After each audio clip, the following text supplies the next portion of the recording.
Hi everyone, happy Tuesday. How's everyone doing? Let's see. Who's already here? Sorry, I'm a couple minutes late here.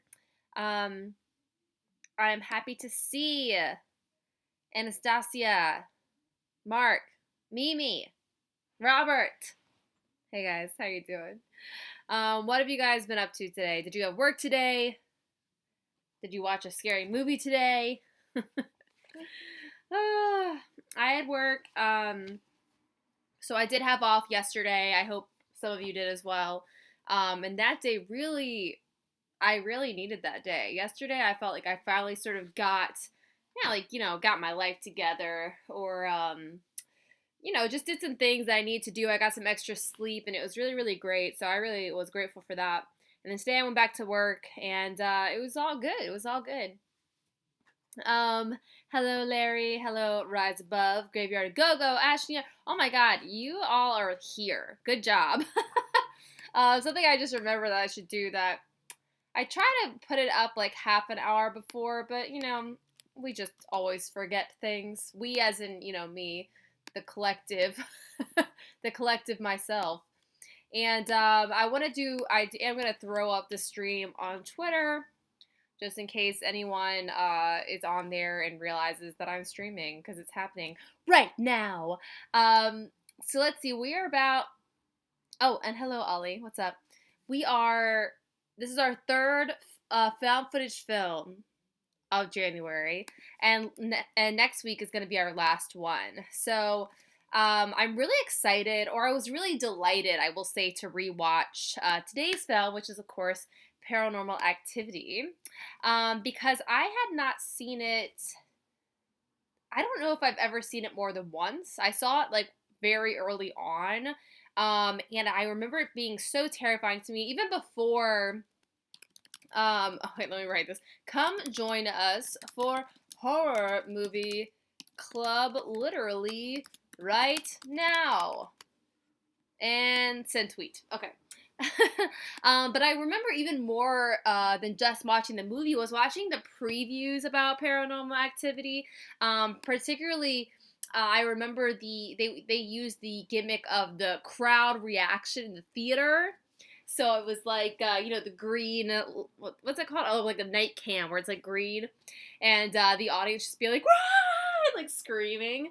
And I remember that distinctly and being like, I have to see whatever that is. It was like such amazing marketing. And then, was that yesterday? Yes, yesterday.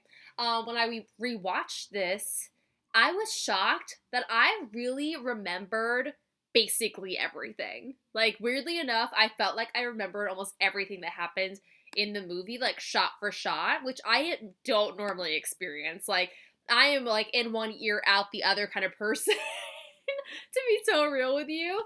And when I was watching, I was like, dang, like every bit of this resonated with me so much that it is like burned into my memory.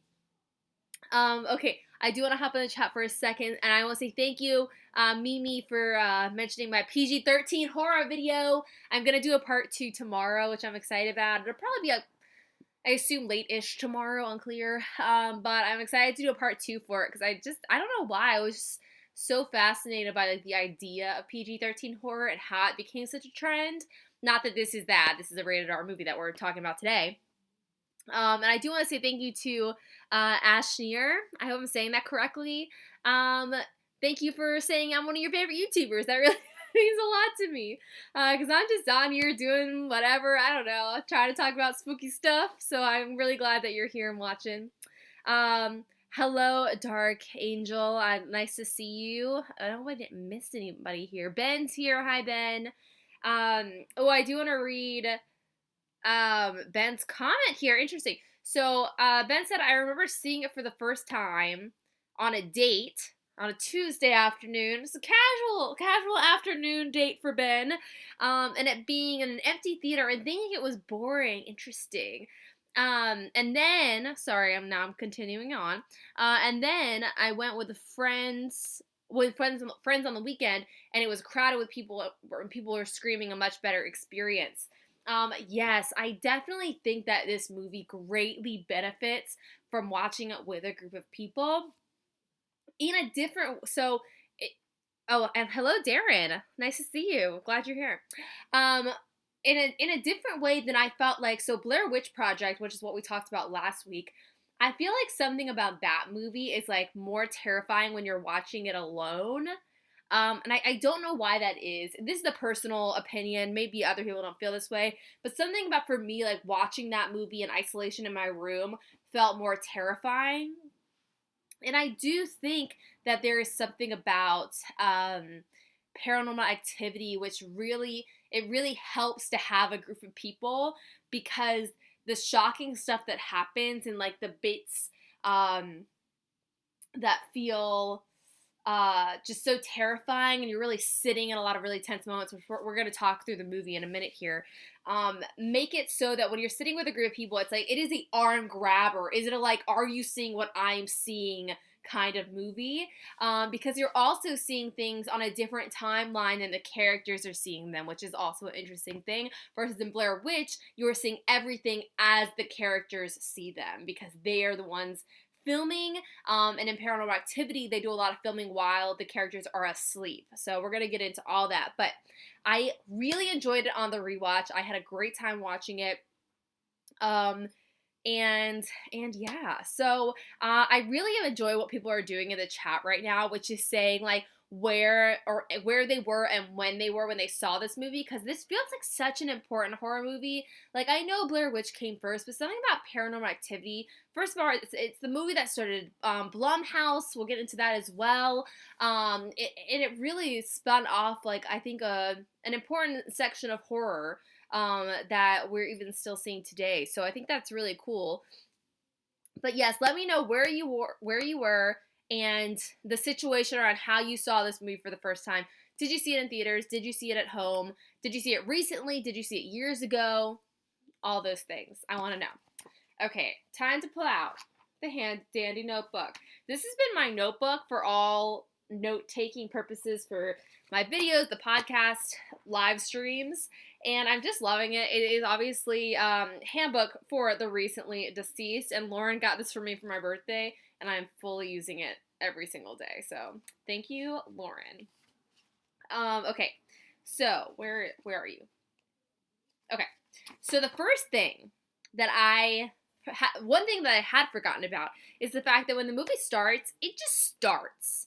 There is no opening credits, and there's also really no ending credits. It really does the found footage thing super, super well, in terms of the movie starts with just like a normal day in the life of these two people, which is a little, it's disorienting in a way, because there's no lead in, there's nothing to lead us into the story. You're just sort of plopped in it. And you feel like you're watching someone's home video, and like sort of like you're not supposed to be, which I think is also really cool. So this is, once again, I said rated R. It was made on a super small budget, way less than Blair Witch Project, which I'm sure was also partly because Blair Witch took place outside. I'm sure that required different kinds of things. I'm not a filmmaker. To be clear, not a filmmaker. But this was actually shot in Oren Peli's house. He is the writer, the director. He created this whole shebang, and he filmed it in his own house, so extremely cheap.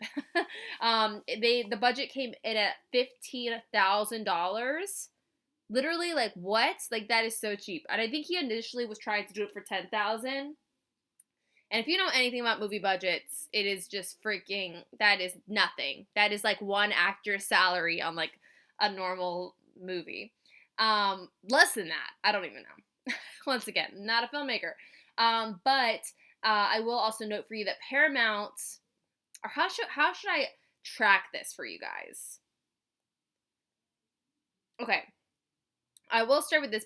So for being shot for $15,000, Paramount bought the rights for this film and any sequels they decided to make for $300,000, which I still think is quite low for what this movie ended up being worth, because what are there, 7, 8, 9 sequels now? Something like that. It's kind of out of control. I think I've only seen maybe the first three, to be very honest with you. But if you've seen all of them, I would love if anyone in this chat has seen every single Paranormal Activity movie. That's honestly what I want to know. I do want to read a couple of these comments here in the chat real quick. So Anastasia or Anastasia, I'm sorry, I know I've asked you how to say your name before, and dang it if I've just forgotten right now. But you said, I remember going to see it at a matinee. How are all you people seeing this at a matinee? That's very funny. And a mom brought her small son in, and the first scare had the two of them bolting lightning quick. Yes, yes, yes. Something else that's really fun to talk about with this movie is that the first screening of it, like test screening of it they did, a lot of the audience ended up walking out. And this was at a point, so Paramount had bought it, and they were looking at this movie being like, okay, here is this movie that this guy has made. Now, what we should do is take this tiny movie and make it with a bigger budget, more well-known actors, and make a big thing out of it.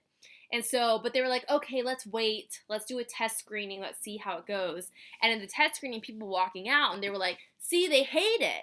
And the people standing outside the theater were like, no, I'm terrified and I can't watch it because it's so scary, which I just find absolutely hilarious.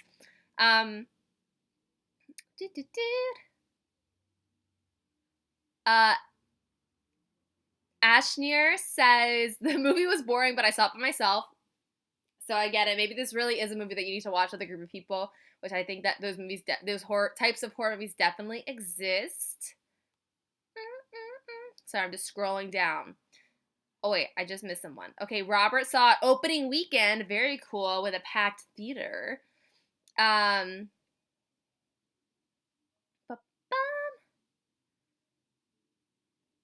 Okay, cool. All right. So I'm going to continue on. And I think I'm just going to start right now. Oh, okay. I will talk about the Blumhouse thing for 1 minute before I hop into plot. Blumhouse also, so Jason Blum, he was a distributor. He worked as a distributor, and he apparently, and this is from the internet, so who knows what's real and what's not real, I don't know.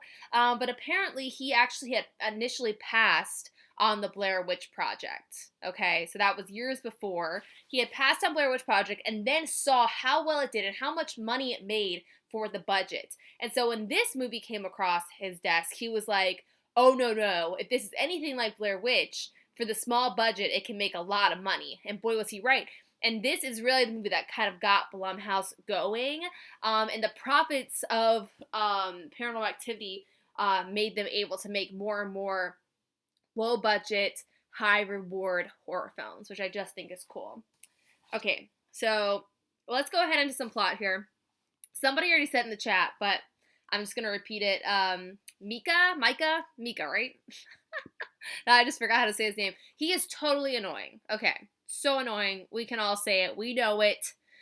It's just the truth. So he starts this movie off. He's filming, and he basically, his girlfriend Katie is having some worrisome paranormal experiences, and he wants to catch it on film because he hasn't really seen anything yet. She's just sort of reporting weird feelings, not feeling good about it, and we later will find out that she has experienced this in the past, but they're just trying to sort of catch something on film.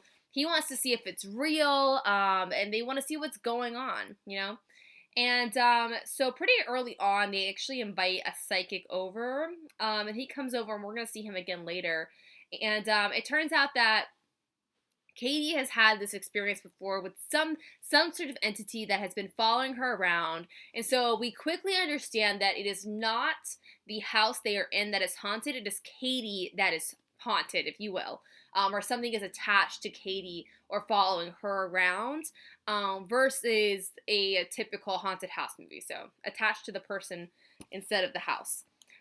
She says she had the first experience of this when she was 8 years old, and she describes sort of a big dark mass at the foot of her bed watching her. She describes her feeling something breathing on her neck in the middle of the night. Just very freaking scary stuff, you know. And then she reveals that her house, when she was 8, in the midst of all these spooky things happening, her house burned to the ground. And something I love about this whole sequence, and people have already said a bit about this, but everything about these two actors are so believable. They do not seem like actors in the slightest. They seem totally realistic. Their relationship seems totally realistic. Katie seems like a very normal person. She doesn't seem like a Hollywood actress. She seems just totally honest about everything. And something that particularly I really appreciate in this scene with the psychic, when she's talking about her house burning down, is she says, oh, but that probably had nothing to do with the demon, or like whatever it is. Like, it probably, I'm not saying that those things are related whatsoever. And the psychic asked, like, was there ever a cause for the fire? And she was like, I don't think they ever found anything. But she's like, the character of Katie is very aware of how crazy everything she is saying sounds. And so I don't know, she just has this total believability.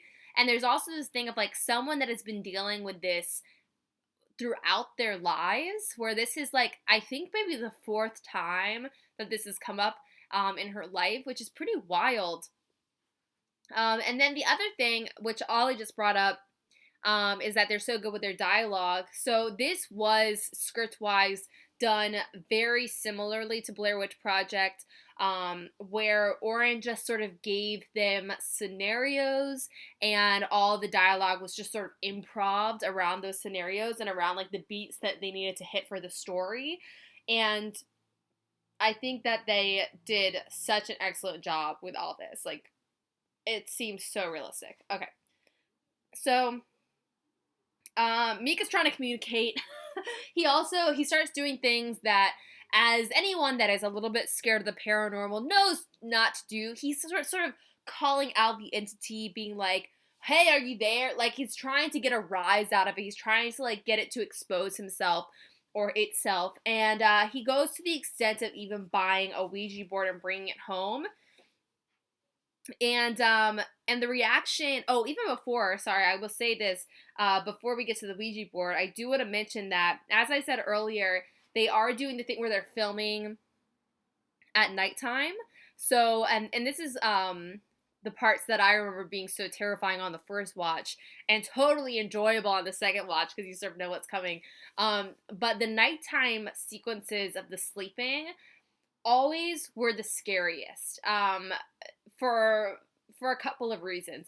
One, because it's dark, right? It's dark, you're seeing something, and then you're waiting for something to happen because you know they wouldn't have put that shot in if something wasn't going to happen. And so you're sitting there watching them sleep, and you're watching the time thing click by, and you're waiting for something to happen, and it's so tense. And honestly, there's no music, right? There's nothing like spooky happening. You're just sort of waiting in this very tense, waiting period, which is like so stressful. And then when something finally does happen, in this instance, it is Katie standing up and just sort of standing there looking over the bed for like a long time, because the camera is sped up and you just see her standing there, and she's like sort of shaking, sort of moving, because the time is just flying by. And it's just so unsettling, because when they wake up, she doesn't remember doing that. And it's sort of this thing where, I don't know if any one of you experienced this. I have never slept walked, or anything like that, but the experience of having woken up and not remembering that you did something that someone else said you did, that is just so scary to me, because it's like, what else don't you know at that point, right? It's like, if Katie doesn't remember standing over the bed acting really freaking creepy for that long, what else does she not remember? What else has gone on that they didn't catch before they were filming? And so that's just like a freaky thing. So anyways, so Mika he goes out and buys a Ouija board, and the reaction of Katie when she sees this thing is just, once again, like, anyone that is slightly nervous about the paranormal is just like, no. Do not communicate. Do not open up a pathway for communication. Those things only make things worse, okay? I even remember when I was talking I don't know if you guys all listened to the Sinister Sisters podcast, but we did an episode recently where I talked about um, the real story behind The Conjuring and the Perron family. And the Perron family, they're haunting after basically Ed and Lorraine Warren came in, if you know who that is. They came in and they did this sort of like exorcism, and they did this whole big shebang. And after that, their haunting got significantly worse. So sometimes like messing with the paranormal or opening up a pathway for the paranormal to enter just makes it much, much worse. And Katie knows that. And so her reaction to him is just so like freaking, like she's so mad. She's so aggressive, and it's sort of, you see her shutting him down in such a normal couple way too. And this is the other part that just feels so realistic. Is like every time they fight, it's just, I'm like, yes, like this is truth. This is not dramatized Hollywood. This is like how an actual couple fights, and it's just so great. Okay. So they do some more sleep time filming, and we get some things like the door moves. We get another time where the door slams. A couple times where they have to get up in the middle of the night and they're trying to follow a sound or something's going on. And I think something that's also really effective about the setup of the filming of this is that when at the nighttime sequences, which is what I'm primarily talking about right now, the camera is stuck there. Unless, and there are a couple of instances when Mika grabs the camera and like follows out so we can see the rest of the action that's happening outside the room. But sometimes like something will happen, but we can't actually see it because our characters, our protagonists, are downstairs looking at it and the camera's been left upstairs. So we're just sitting there in the dark, not knowing what's happening. And even sequences like that makes it really, really terrifying. As much as it's terrifying to see the door slam, it's also terrifying to not know what's happening at any given moment, like downstairs or over here or wherever they are. So at a certain point, I cannot forget, I'm sorry, back to the Ouija board for a second, is when the Ouija board catches on fire. So that sequence is really great. They basically, after they fight, they leave the house. He leaves the Ouija board on the, like, coffee table, and it starts moving around, you know, spelling out something we cannot see, and then it catches on fire, just like spontaneously combusts, if you will. And I just love that part, and I remember watching that, and everyone I was would just be like, whoa, no, like that sort of feeling of just like, what? Just freaking crazy. So, that's the Ouija board moment, and then something else that happens during one of the nighttime scenes is and this is important, okay. So one of the nighttime sequences, they go down the hallway and they see that the attic is slightly open. And they're like, what the fuck? Like, Micah, did you go up there? Like, did you do that? Did you do that? And he looks up there and he finds a burned picture of Katie when she was a little girl, which is an object that should have been burned up in the fire when she was like 8 years old. And she sees that, she's like, that does not exist. There's no way that exists. There's no way you're holding that right now. And it's so freaky. And that's when we sort of get the understanding that this demon entity, whatever it is been following Katie and also has, it's not just like a floaty spirit ghost. Like, yes, you can't see it, but it is able to move objects. It is able to do it's able to carry a photo around, okay? Like, that's weird. Also in that sequence, we see that the photo of the couple has been smashed, and it is smashed over Mika's face, right? And that is, it's like clear that like the demon's mad that she has someone. The demon is mad that she has chosen a life partner that is not the demon. Like, that's my interpretation of it. It's like Katie is this demon's, and if anyone tries to become between Katie and the demon, they will be killed. And that's sort of what I start to get from it. There's like possessive nature going on, which I also think is interesting. So Ben and Jay Donovan just said down here that mentioning the baby powder moment. Yes. So the baby powder, I think, is probably the most memorable scene of the movie. The thing that I think kind of set, what's the word I'm trying to think of? It put this movie apart from other types of films like this.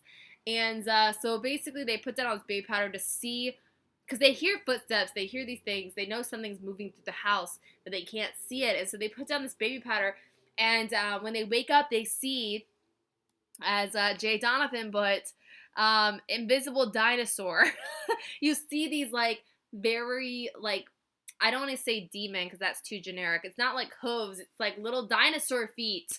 It's reptilian. It tells so much just with that, and it's just freaking freaky. And oh my god, I always thought that was like the smartest thing. Like, that's definitely what I would do if something was like attaching itself to me. I would be like, baby powder, I've got it. I was taught by the best at Paranormal Activity.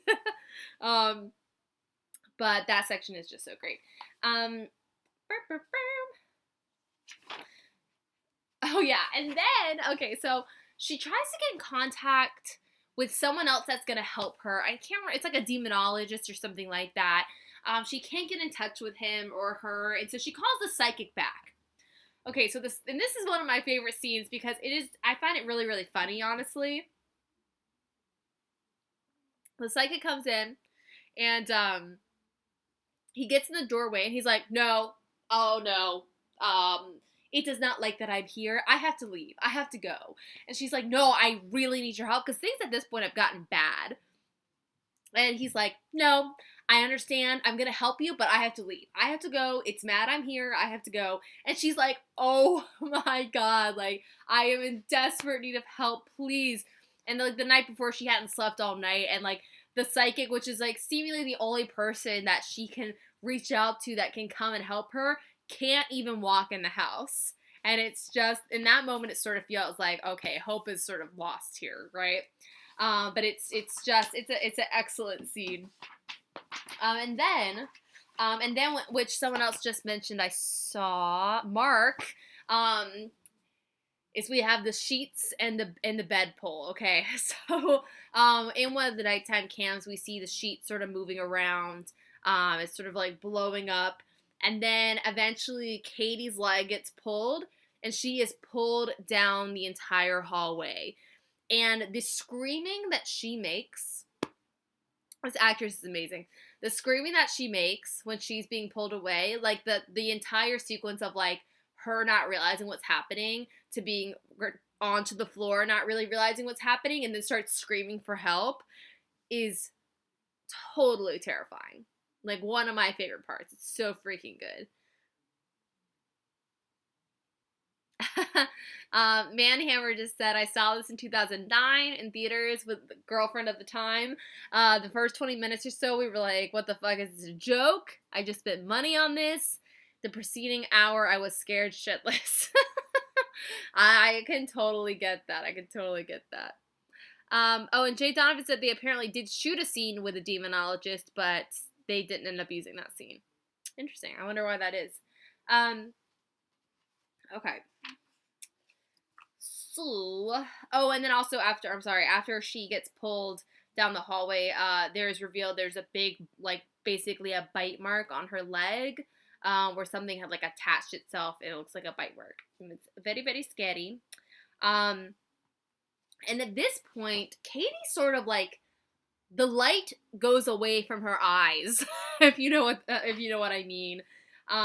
There's a shot of her. She's been up all night basically, and she's like squeezing a crucifix so hard that her hand is like bloody. She's sort of in this like almost comatose state of like her eyes are just glazed over. She's not responding in the same way anymore. She's not really trying anymore. And then I think one of the most effective like acting moments that happens is at a certain point, Mika's like, let's go, let's get out of this house, we have to go somewhere. And she's lying in the bed, and she's like, no, it's worse if we go, we have to stay. And he's like, no, we need to leave. And she's like, no, it's better if we stay.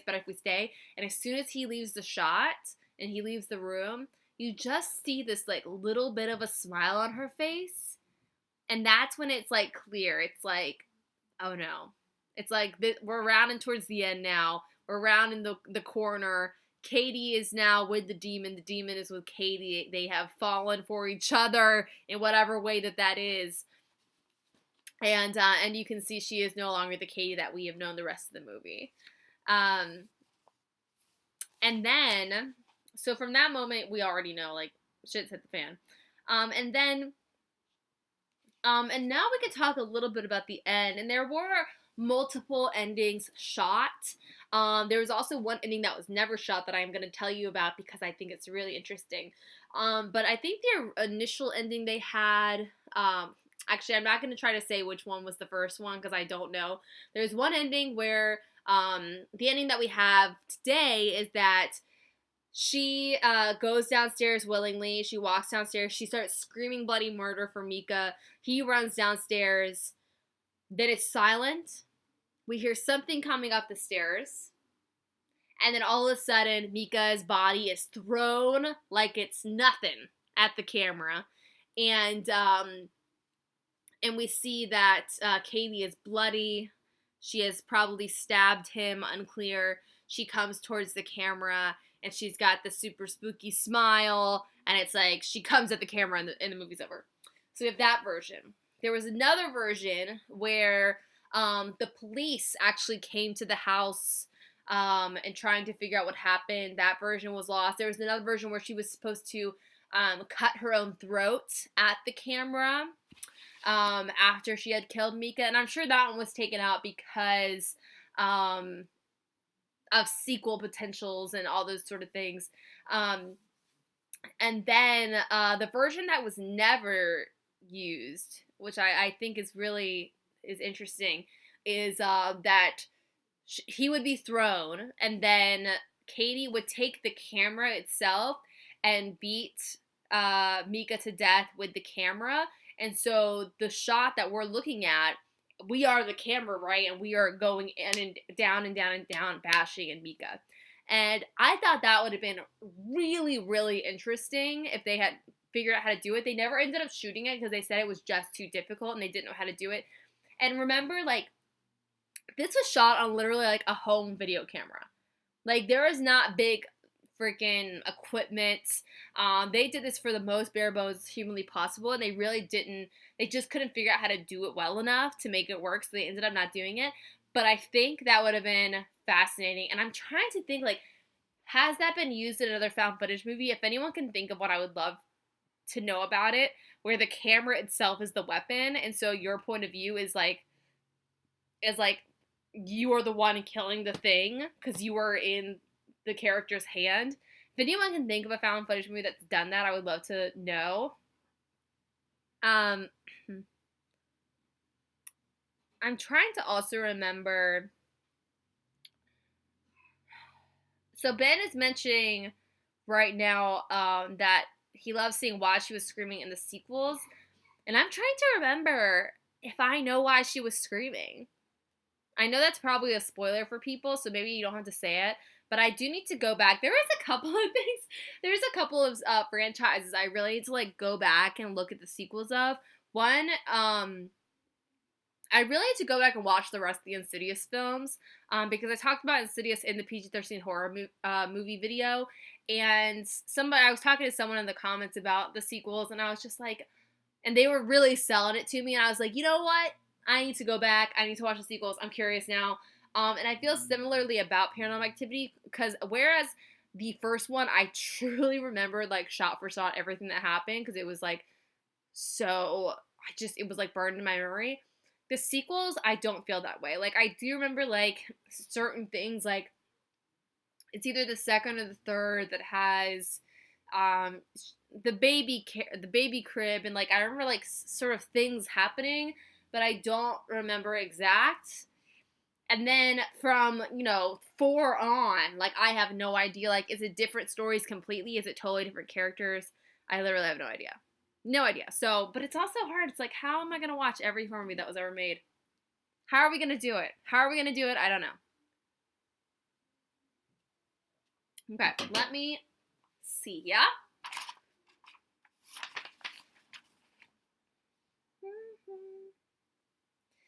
Okay, so that's basically the movie. Something I just thought was interesting. Oren Peli, who directed this, he only directed this and 2015's Area 51, and that's it.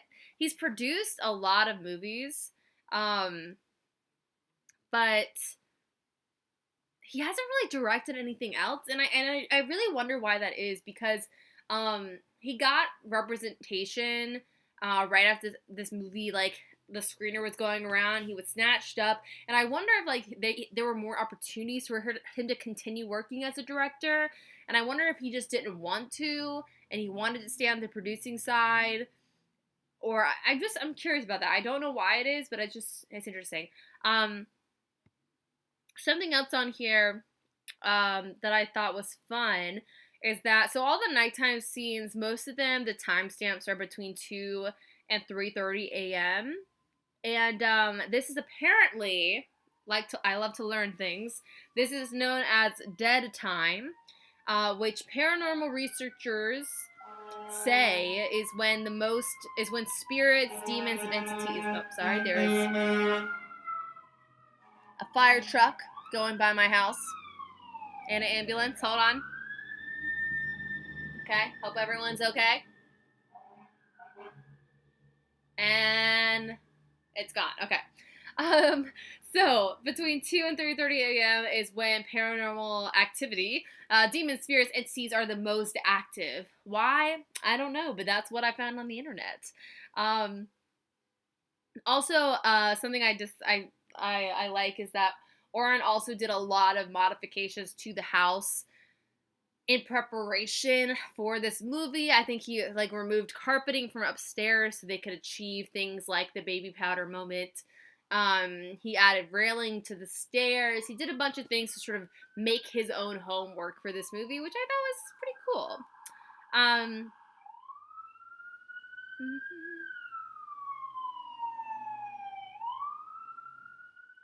Oh, it's something else. In when the psychic is coming, and the psychic talks about negative energy. I also thought this was sort of interesting because I feel like the demonic activity in the house gets so much worse, honestly, because of Mika, because he is constantly taunting and is so involved, is trying to be so involved with the demon and like trying to expose it and trying to, figure out how to get rid of it and trying to document and all these things. I really feel like that makes the activity in the house so much worse. And like his energy is like feeding the demon energy so it has more and more power, which is interesting. Um, Robert gave us the answer I was looking for, which is in Paranormal Activity: The Marked Ones. That's the one they show why Katie was screaming. Interesting. I'm just gonna look up really quickly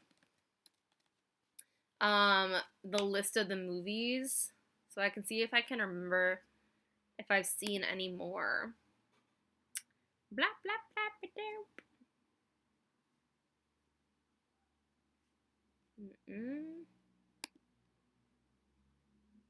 Let me see film series. Okay, so there's 2, 3, 4. Okay, Marked Ones is the 5th one. Ghost Dimension is the 6th. And someone did mention Tokyo Night earlier on. I have never seen that. Honestly, I don't think I've ever heard of that. I didn't even know there was that one. So that's, news to me. But Katie is apparently in all of them up until Ghost Dimension. And Mika seems to be in a few of them. He seems to be in 1 and 2, and he seems to also be in the Marked One. So the Marked Ones, I guess, I'm assuming that's the one that is calling back the most to the first one. If both of them are in it, and you say that we find out like why she was screaming, things like that. So I'm pretty positive I've seen 1, 2, and 3. So really, I only have like 3 more to watch. I could do that. I could do it. I don't know. I could do it. So I guess for you guys, what was your favorite What was your favorite sequence, or what was your favorite like activity that happens of the paranormal activities? Like for me, it's definitely a tie between the baby powder and just the ending of Mika being thrown at the camera. That was just so freaking surprising to me. It really like it blew my mind. Um, Yeah, Ben, I sort of mentioned this at the very beginning, but I will say it again. It's that he said it's one of the first movies I remember using audience night vision in the trailer. So if you guys haven't seen the trailer for Paranormal Activity, I highly recommend you watch it, even if you've seen the movie. I think even if you just Google Paranormal Activity on Google Images, I think you will see audience reaction shots. Let me see.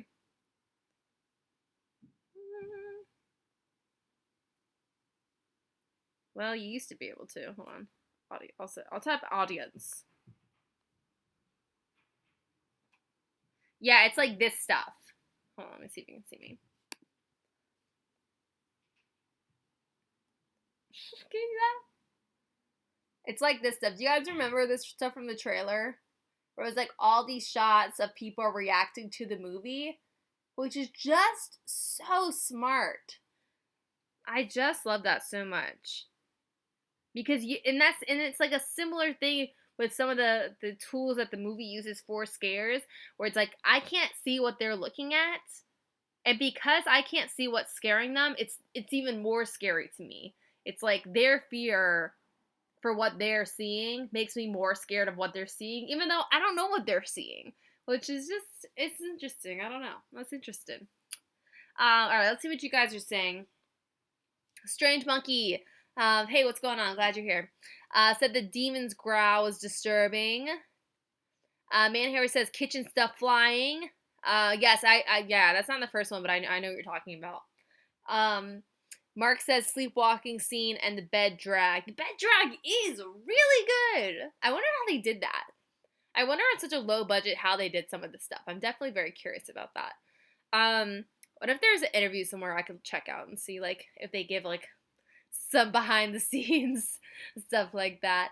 A couple of you guys are saying pulled out of the bed really stuck with you. That's cool. That's cool.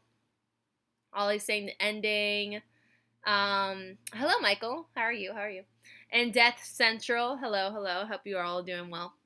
But yeah, it's really funny. That of all the movies, I'm trying to remember. I always forget when things came out. Paranormal Activity was 2007. 2007. So I was 8, 9. I was 15. So this is sort of the exact age of like I had already started watching horror movies. But at this point, it's like it's a very memorable time. It's like it's your teen years. I don't know. I feel like sort of like the things you see, the things you listen to in your teen years, like really, really stick with you long term. I don't know if anyone else feels that way. Um, but it is really funny how this movie in particular really stuck with me for so long, where I haven't seen it in over 10 years. Probably like I truly don't know if I've seen it since I watched it when I was 15 or 16, and I truly was terrified by it. Wait, I thought it came out in 2009. Sorry, now I'm just like not sure that that was true. I think it might have premiered at like a festival in 2007. Hold on, let me see.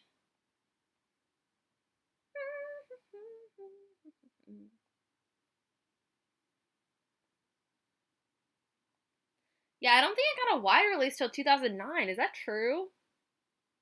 Yes, 2009, and this is what they sort of did. They first sent it out to all these college towns, and they sort of it sort of became this thing where people were demanding that Paranormal Activity be brought to their theater in their town so they could see it.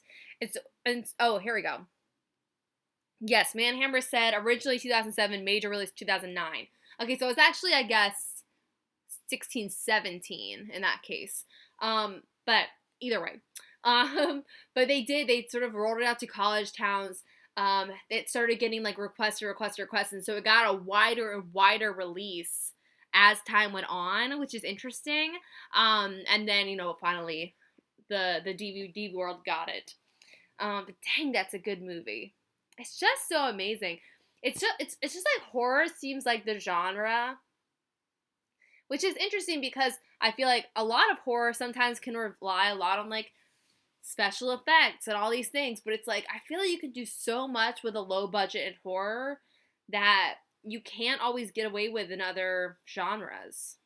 Like I feel like a $15,000 romantic comedy is probably not destined to do well. And I don't know why that is. Or even a 15, like I can't even think of like what's a $15,000 comedy? I don't know. I truly don't know. Like what's a $15,000 movie that got a wide release in theaters, but that's not a horror movie? I don't know. I can't think of any. And so it is definitely an interesting thing where horror can like sort of get away with more and it's still being extremely effective. I don't know. It's pretty cool. It's pretty cool. So, next week is our last found footage. I'm still trying to figure out what we're gonna do for February, honestly. I'm pretty sure February is Women in Horror Month, so I don't know if we should do. I'm gonna do something about that on my channel. I don't know if we should do that for our Horror Movie Club month or if we should pick another subgenre. If you guys have suggestions or wants, please let me know. Please let me know. Oh, Michael said Clerks for a low budget movie that did well. Good call. Good call. Clerks is probably pretty low budget. Oh. What was I saying? Yeah. Next week we're watching Cloverfield. February, if you guys have requests or what you want the theme to be for that month, let me know in the chat. Obviously, I can't guarantee, but I did see found footage a lot in previous months, and that's why we ended up doing it this month. So what you say does matter for sure. And I have sort of an ongoing list of what people have said in the past, but yeah, I don't know. Female killers. Actually, Ben, that's a pretty cool idea. Now that you say that, let me write that down. Yeah, I like that. That could be an interesting twist on it, for sure.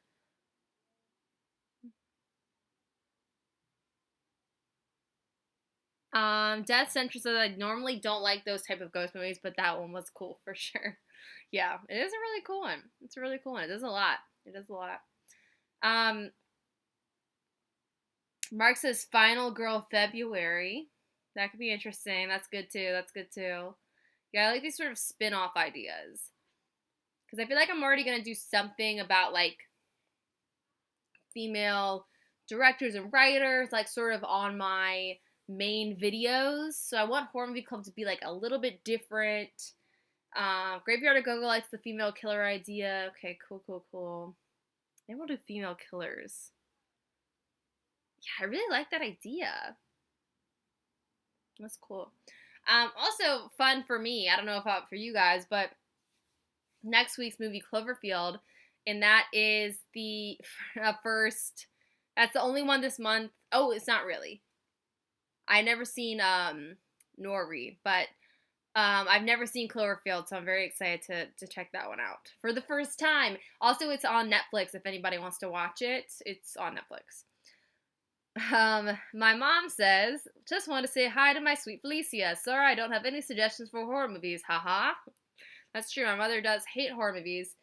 I don't know how I ended up the way I am. It was just destiny. There was no influence from my family about liking horror movies, though my brothers did show me a couple of horror movies when I was younger. They're the ones that showed me The Ring, so we can maybe blame them all for it. But yeah. All right, cool. All right, people like the female killer idea, so I think we should just go with that. And that will definitely be a fun trailer for me to film. So that's exciting to me. The trailers, honestly, are just like, it's literally me in my apartment being like, I need to film a trailer, and me just coming up with the dumbest idea I can think of and filming it. And it is always the most fun thing. It is so, like, the found footage trailer was like one of my favorite things I've done in months. It literally took like 10 minutes of me running around my apartment acting like a crazy person, and I just freaking loved it. But female killers, I feel like I could come up with some cool stuff for that too.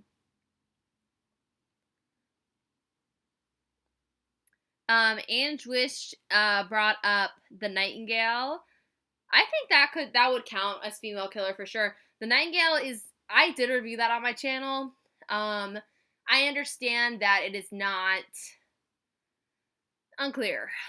I think it's horror. It's like horror adjacent. It is one of the most horrifying movies I've ever seen, but it's technically more of like a period drama thriller situation. But it really is freaking intense. Like, that is not a movie for the faint of heart. Every trigger warning you can imagine is needed for that movie. It's really, really intense. But it was by Jennifer Kent. It is her newest movie. She is the one that made The Babadook. And I did review it on this channel. I think it's streaming now. I think it's probably on Amazon by now, I'm pretty sure. I reviewed it a while ago. I saw it at a screening here in New York at the IOC Center, and it was so intense. Like, I just was not prepared. Like, I really thought I was going into a horror movie, and then because I didn't look up anything about it beforehand, and when the movie started, like, there was some kid next to me, not a kid, but he's like a teenager, and he was there by himself, and he was like, I like scary movies, and I was like, me too. And as I was watching this horrifying movie, I like started to look at him. We were both just like destroyed. It was like such an upsetting film. It's amazing, but it's horribly upsetting in many ways. Ange Wish says it's on Hulu. Oh, cool! I didn't know that. That's very cool. Amin Douglas asked if I've ever seen Wreck before. I've actually never seen Wreck. I was kind of hoping that would get voted on for this month, so I could watch it, but I did not. But maybe we could use that as it can maybe get voted on again for a different month. But yeah, never seen it. There's a lot of found footage I've never seen before, and it just happened with the voting this month that like we talked about Blair Witch and Paranormal Activity, which obviously I've seen both of before. But I am excited to see Cloverfield, so that'll be cool. But yeah. That's what's going on. Trying to think if there's anything else I need to tell you guys. I'm seeing The Turning on Thursday. I don't know if anyone else is going on Thursday or Friday. But I'm really excited to see that movie. I'm worried. Some people said they don't think it's going to be good, but I love Brooklyn Prince. If you guys know who that is, she's a little girl. I don't know how old she is. Maybe she's 10. I don't know. But she was the little girl in The Florida Project, which is such an amazing indie movie. It is not horror, but she is like the main character in that movie, and she is incredible.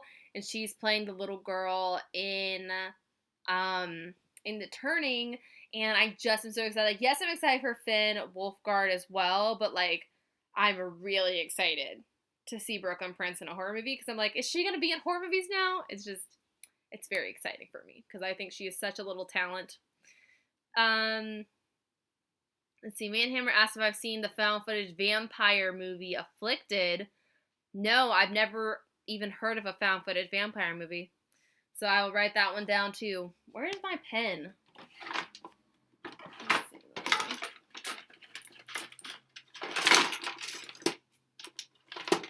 Haha! Got it. Okay.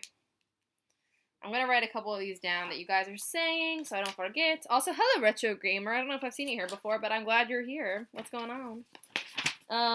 Okay. Making the list. Oh my god, I have so much work to do tonight.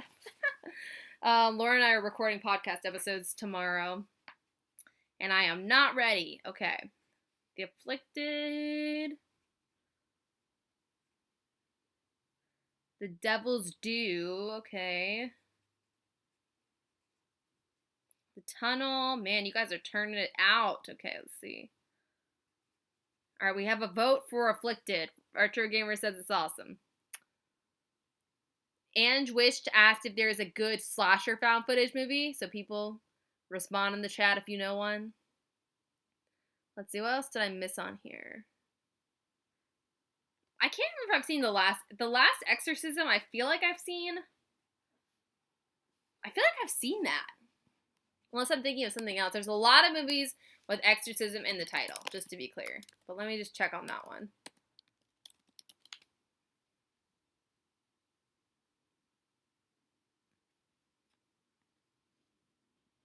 That looks familiar. The poster looks familiar. Yo, I don't know. I don't know if I've seen that or not. I can't remember. Let's see. Yeah, As Above, So Below. That is considered a found footage. Yep. So I'm trying to see what else I missed up here. Scrolling. I need to watch Rec. I know it. Because that's the one that's like it's a Spanish movie and they made an American remake, I'm pretty sure. I don't know if it's Spanish or Mexican. Can't remember. Let's see. Alright, cool. And also if you guys have... Oh, Chronicle! Ben! Dude, I totally forgot about that movie. Chronicle is like a superhero movie. Definitely has elements of horror in it. That was one of my old roommate's favorite movies, and I watched it with him like years ago. But that is a freaking amazing movie. If you guys have never seen Chronicle, it's really good. Yeah. I didn't even realize that was Michael B. Jordan because I guess he wasn't famous yet when I watched it. But dang, that is a good movie. I totally forgot about it. Yeah, that's a really cool one. Highly recommend that one. Let's see. Amon Douglas says Phoenix Forgotten is a good alien found footage. See, like, these are sort of like the movies that I've never heard of. Like, that's what I want to be covering in Horror Movie Club. Like, I want to be talking about what I've never ever heard of before. And I did tell you guys that from now on, and I'm gonna put a note in the voting thing just so so we can all remember. But from now on, I definitely want people to pick. I think I can't decide if it should be at least one movie or all the movies you vote for have to be things you haven't seen before. Maybe it should just be one. I don't want to be so dramatic. But maybe it's just like at least one of your votes that you put in for Horror Movie Club needs to be a movie you've never seen before. Mostly just because I want to see, like the selfish reason is because for Horror Movie Club, even though it's like really fun for me to rewatch Blair Witch, rewatch Paranormal Activity, like I want to see something I've never heard of before and I want it to like blow my mind. You know what I'm saying? Like I want to like discover new things through Horror Movie Club. And you guys definitely do a lot in terms of recommending stuff. Because you guys, I swear, you guys know way more titles than I do, to be perfectly honest with you. You guys always give me such good recommendations. But I want us to be able to like, talk about these things like in the club. So, in the club, you know, we're in the club. But yeah. Cool. All right, it's 9 o'clock. I can't decide. So I told you guys last week that I was going to watch Hostel for the first time, which I've never seen because I'm too scared to watch it. And I was trying to figure out what I could do about that. I decided I'm going to watch it. I'm going to do a commentary that's going to be up for Patreon. So if you guys are a patron, you'll see it. If you want to be a patron, it's $2 and you can listen to it. But I'm going to have that up this week of me watching it for the first time with full commentary. I'm very nervous about it. And then I'll mention it in one of my videos for anyone that's not a patron, just so you can know how it went, or I'll talk about it next week in Horror Movie Club. But I don't know why I'm just so nervous about it. It's like a movie that has had so much build up for me of like, it is the grossest like torture porn movie ever made. Like that's what everyone always told me about it, and I'm like, I don't know if I can handle it. But like I love Saw, so I don't know. But I'm gonna watch it. And I am scared. Okay. I guess I should just do that tonight. Just get out of the way. I came home and I told my boyfriend Travis, I was like, yeah, I need to watch Hostel. And he was like, I'm not watching that. And I was like, I don't want to watch it either. I'm scared. But he definitely won't watch it. He likes some horror things, but not that kind of stuff. I know it's intense for a lot of people. Apparently me. Let's see. We have a couple people that say Hostel's great. That man, hello that man, says not a fan, not a fan. Gore porn, yeah. That's what a lot of people, or say torture porn. What a time, yeah. The early 2000s are really into the torture porn for sure.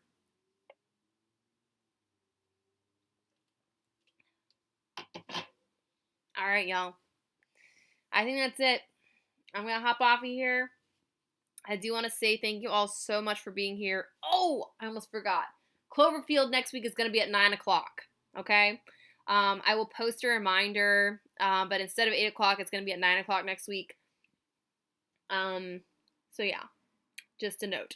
But thank you all so much for being here. Thank you for talking about paranormal activity with me. I really appreciate it. And I hope to see you all soon, I guess in tomorrow's video. And all the videos after that, and all the live streams after that, until we're all best friends for life, right? Okay. All right, I'll see you guys later. Bye!